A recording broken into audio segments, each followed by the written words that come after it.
Angiography से related 5 वो कौन सी गलत धारणाएं हैं जिसकी सच्चाई को आपने जानना बहुत ज़्यादा ज़रूरी है, जानेंगे इस वीडियो में।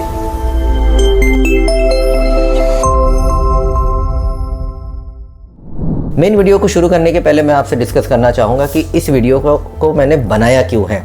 देखिए, कैथेटर एंजियोग्राफी या जो ट्यूब वाली एंजियोग्राफी होती है ना, वो हार्ट की नसों में ब्लॉकेज है या नहीं, इसको देखने का सबसे एक्यूरेट और डायग्नोस्टिकली हाईएस्ट लेवल का टेस्ट माना जाता है।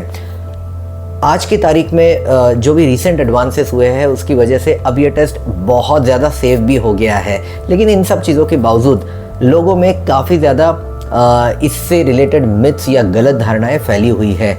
और इस वीडियो में मैं उन्हीं 5 गलत धारणाओं के बारे में बात करूंगा, क्योंकि इन गलत धारणाओं की वजह से बहुत बार लोग अपना एंजियोग्राफी का टेस्ट नहीं करवाते हैं, जबकि डॉक्टर उनको एडवाइस करते हैं, जिसकी वजह से उनको आगे चल के बड़े कॉम्प्लिकेशंस यहाँ तक कि मेजर हार्ट अटैक का भी सामना करना पड़ता है। और इसीलिए मैं चाहता हूँ कि ये 5 मेजर गलत धारणाएं आपके मन से दूर हो जाए और सच्चाई क्या है ये आपको पता चल सके। तो गलत धारणा या मिथ नंबर 1, एंजियोग्राफी एक मेजर सर्जरी होती है। बिल्कुल भी नहीं। एंजियोग्राफी एक बहुत ही रूटीन स्कैन है हार्ट की नसों का, जिसको करने में मुश्किल से मोस्ट ऑफ द केसेस में 10 से 15 मिनट ही लगते हैं। बहुत सारी मेरी एंजियोग्राफी तो 5 मिनट में ही हो जाती है, जो उसका जो मेन प्रोसीजर होता है बस 5-6 मिनट में ख़त्म हो जाता है। इसमें किसी तरह की कोई चीरफाड़ नहीं होती है। हाथ की नस से या पैर की नस से इस एंजियोग्राफी को किया जाता है। इतना छोटा पंक्चर लगाया जाता है हाथ की या पैर जांघ की नस में कि उसको किसी टाँके की ज़रूरत भी नहीं होती है। ना तो इस प्रोसीजर में पेशेंट को बेहोश किया जाता है, सिर्फ जिस भी जगह से एंजियोग्राफी की जा रही है, कलाई से या जांघ से, उस छोटी सी जगह को 1 से 2 सेंटीमीटर वाली जो जगह होती है उस जगह पर लोकल एनेस्थीसिया दिया जाता है। 10 मिनट में 15 मिनट में ये प्रोसीजर ख़त्म हो जाता है। इसके तुरंत बाद अगर हाथ से की है तो वो व्यक्ति तो सीधा बेड से उठकर पैदल चल के जा भी सकता है। इस तरह से एंजियोग्राफी का जो प्रोसीजर है कोई भी ऐसा बड़ा मेजर सर्जिकल प्रोसीजर नहीं है। याद रखिए, ये कोई ट्रीटमेंट नहीं है, ये सिर्फ एक डायग्नोस्टिक स्कैन है। तो ये कहना कि एंजियोग्राफी कोई बहुत बड़ा मेजर सर्जिकल प्रोसीजर है और इस वजह से उसको डरना बिल्कुल गलत है। मिथ नंबर 2, एंजियोग्राफी से हाथों की या जांघ की नस जहाँ से एंजियोग्राफी की जाती है वो हमेशा डैमेज हो जाती है। बिल्कुल भी नहीं। देखिए, सोसाइटी में बहुत ज़्यादा ये बातें फैली हुई है कि एंजियोग्राफी के दौरान ट्यूब का, तार का इस्तेमाल होता है, जिसकी वजह से हाथों की नस या जांघ की नस को डैमेज हो जाता है। ऐसा बिल्कुल नहीं है। पहले तो ये जान लीजिए ये ट्यूब और तार का इस्तेमाल क्यों होता है। मैंने इस पर एक डिटेल्ड वीडियो बनाया है जिसका लिंक मैं नीचे कमेंट सेक्शन में डाल दूंगा, उसको आप डेफिनेटली देखिए। उसमें मैंने वो ट्यूब और तार को दिखाया भी है।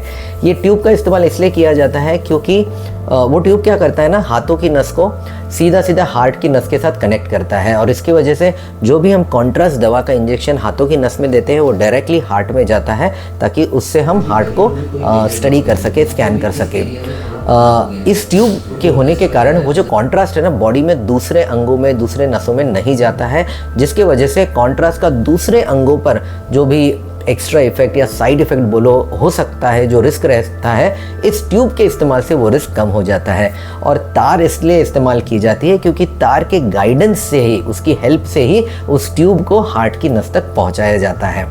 अब क्या इससे हाथों की नस हमेशा डैमेज हो जाती है? ऐसा बिल्कुल नहीं है। आज के तारीख में एंजियोग्राफी के इक्विपमेंट्स, चाहे वो तार हो, वायर हो, जो ट्यूब हो, वो इतने एडवांस हो गए हैं, इतने केपेबल हो गए हैं, इनके टिप्स इतने सॉफ्ट होते हैं, बिल्कुल नॉन ट्रॉमेटिक हो गए हैं, और इसलिए इसको हाथ या पैर की नस हमेशा डैमेज हो जाएगी ऐसा बिल्कुल नहीं है। रोज़ हज़ारों लाखों की तादाद में एंजियोग्राफी होते हैं, तो क्या इसका ये मतलब है कि सब लोगों की नसें डैमेज हो जाती है? ये सोचना बिल्कुल गलत है। एंजियोग्राफी काफ़ी ज़्यादा सेफ हो गया है आज के डेट में। तीसरी गलत धारणा, जब भी एंजियोग्राफी होता है तब डॉक्टर आपके हार्ट की नस में स्टेंट डाल ही देंगे। ऐसा बिल्कुल नहीं है। देखिए, एंजियोग्राफी एक डायग्नोस्टिक स्कैन है। वो ये देखने के लिए किया जाता है कि क्या आपकी हार्ट की नस में ब्लॉकेजेस है भी या नहीं। उसके बाद स्टेंट डाला जाएगा या नहीं, वो इस पर डिपेंड करता है कि आपकी एंजियोग्राफी में एक्चुअली मिलता क्या है। क्या उधर माइनर ब्लॉकेजेस मिलते हैं, मेजर ब्लॉकेजेस मिलते हैं, क्या ब्लॉकेजेस है भी या नहीं। ये सारी बातें हमें एंजियोग्राफी करने से एक्यूरेटली पता चलती है, और डिपेंडिंग ऑन दैट फिर ये डिसीजन लिया जाता है कि इसके लिए आगे क्या ट्रीटमेंट करेंगे। क्या सिर्फ दवा देंगे, स्टेंट लगाना पड़ेगा, या बाईपास का ऑपरेशन लगेगा। उसमें भी मेजॉरिटी ऑफ द केसेस में, आई वुड से मेरी प्रैक्टिस में मैंने देखा है मोर देन 99% केसेस में इमीडिएटली तभी के तभी स्टेंट अगर ब्लॉकेज हो तो भी तुरंत स्टेंट लगाने की ज़रूरत नहीं पड़ती है। उसके बाद हमें समय मिलता है इस बारे में डिस्कस करने का, डिसीजन लेने का, और इसलिए तभी के तभी स्टेंट डाल दिया जाता है। मोर देन 99% केसेस में मेरी प्रैक्टिस में ऐसा नहीं होता है। हाँ, कुछ ऐसे इमरजेंसी सिचुएशंस हो सकती है जहाँ अर्जेंट स्टेंट करने की ज़रूरत पड़े, जैसे किसी को अभी हार्ट अटैक शुरू है, एकदम क्रिटिकल कंडीशन में कोई व्यक्ति है, तो उसकी जान बचाने के लिए रेयरली इमरजेंसी एंजियोप्लास्टी या इमरजेंसी स्टेंटिंग लग सकती है, लेकिन मेजॉरिटी ऑफ द केस में तुरंत स्टेंट डाल ही दिया जाता है। एंजियोग्राफी में ऐसा बिल्कुल नहीं होता। मिथ या गलत धारणा नंबर 4, सीटी कोरोनरी एंजियोग्राफी कैथेटर या ट्यूब वाली एंजियोग्राफी से एक बेटर टेस्ट है और हमेशा उसी को करवाना चाहिए, ऐसा कहना बिल्कुल गलत होगा। अगर एक्यूरेसी के हिसाब से देखें तो कैथेटर या ट्यूब वाली एंजियोग्राफी सीटी एंजियोग्राफी से बेटर होती है, क्योंकि कैथेटर एंजियोग्राफी में हमें हार्ट की नसों के वीडियोस मिलते हैं, वहाँ का जो फ्लो है हार्ट की नसों में उसके वीडियोस मिलते हैं, जबकि सीटी कोरोनरी एंजियोग्राफी में फोटोग्राफ या इमेजेस मिलते हैं। तो इस वजह से वीडियोस की आप समझ सकते हैं एक्यूरेसी ज़्यादा होगी, तो इसलिए ज़्यादा एक्यूरेट रिजल्ट हमें ट्यूब वाली या कैथेटर एंजियोग्राफी में मिलते हैं। अब इसका ये मतलब नहीं है कि सीटी कोरोनरी एंजियोग्राफी बिल्कुल ना करवाए, नहीं, हर एक टेस्ट का अपनी सही जगह, अपना सही इंडिकेशन होता है, जो कि उस पेशेंट की, उस व्यक्ति की क्लिनिकल प्रोफाइल को देखने के बाद फिर हम कार्डियोलॉजी से एक डिसीजन लेते हैं कि किस व्यक्ति में क्या करवाना चाहिए। तो कोई भी एक टेस्ट दूसरे से हमेशा बेटर है, ऐसा कहना बिल्कुल गलत होगा। और 5वीं गलत धारणा कि सीटी कोरोनरी एंजियोग्राफी कैथेटर एंजियोग्राफी से कभी भी ज़्यादा सेफ होता है, ऐसा नहीं है। देखिए, लोग ऐसा सोचते हैं कि क्योंकि कैथेटर एंजियोग्राफी में ट्यूब डाला जाता है इसलिए वो सीटी एंजियोग्राफी से ज़्यादा डेंजरस हो जाती है, क्योंकि सीटी एंजियोग्राफी में कोई ऐसा ट्यूब या तार इस्तेमाल नहीं किया जाता है। याद रखिए, जैसे मैंने अभी भी बताया है कि आजकल जो ट्यूब, जो वायर होते हैं कैथेटर एंजियोग्राफी के, इतने ज़्यादा एडवांस और नॉन ट्रॉमेटिक हो गए हैं कि उसकी वजह से हमेशा हाथों को डैमेज हो, ऐसा नहीं होता है। दूसरी बात, जो सीटी कोरोनरी एंजियोग्राफी में एक बड़ा रिस्क होता है वो होता है कॉन्ट्रास्ट का रिस्क। कॉन्ट्रास्ट एक ऐसी दवा है जिसे हार्ट की नसों को देखने के लिए इस्तेमाल किया जाता है, फिर वो सीटी एंजियोग्राफी हो या कैथेटर एंजियोग्राफी हो, दोनों में इसका इस्तेमाल होता है। कैथेटर या ट्यूब वाली एंजियोग्राफी में क्योंकि एक ट्यूब का इस्तेमाल किया जाता है, तो उससे क्या होता है, जो भी हम कॉन्ट्रास्ट हाथों की नस में दे रहे हैं वो सारा का सारा हार्ट में ही जाता है। उस वजह से कॉन्ट्रास्ट की क्वांटिटी कम लगती है सीटी एंजियोग्राफी की तुलना में। सीटी एंजियोग्राफी में ऐसा ट्यूब नहीं होता है, जो भी इंजेक्शन देते हैं पूरा का पूरा कॉन्ट्रास्ट पूरे बॉडी में फैल जाता है, उसका थोड़ा सा ही हिस्सा हार्ट में पहुंच पाता है, जिसकी मदद से हम स्कैनिंग करते हैं। तो इसलिए सीटी एंजियोग्राफी में क्योंकि वेस्टेज बहुत सारा है, इसलिए ज़्यादा कॉन्ट्रास्ट लगता है, और ज़्यादा कॉन्ट्रास्ट मतलब ज़्यादा किडनी पर लोड, और उसकी वजह से किडनी डैमेज का रिस्क थोड़ा ज़्यादा रहता है।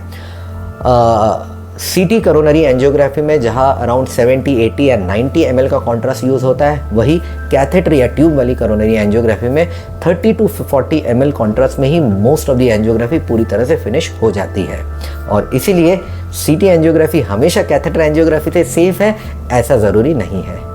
तो फाइनली मैं आपको यही बताना चाहूँगा कि आज की तारीख में कैथेटर या ट्यूब वाली एंजियोग्राफी भी काफ़ी ज़्यादा सेफ हो गई है, बहुत ज़्यादा एक्यूरेट हो गई है, और इतनी एडवांस्ड हो गई है कि ये एक माइनर डायग्नोस्टिक प्रोसीजर की तरह हो गई है, जिससे घबराने वाली कोई बड़ी बात नहीं है। और इसलिए अगर आपके कार्डियोलॉजिस्ट आपको एडवाइस करते हैं कि आपने एक कैथेटर या ट्यूब वाली एंजियोग्राफी करवानी चाहिए, तो उनकी एडवाइस के हिसाब से उनको ज़रूर फॉलो करिए।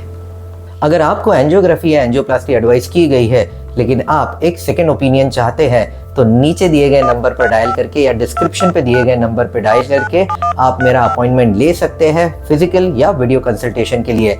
मैं डिटेल में आपके सारे रिपोर्ट्स देखूंगा और फिर मैं अपनी राय दूंगा कि मेरी राय में आपके लिए अगला सही कदम क्या रहेगा।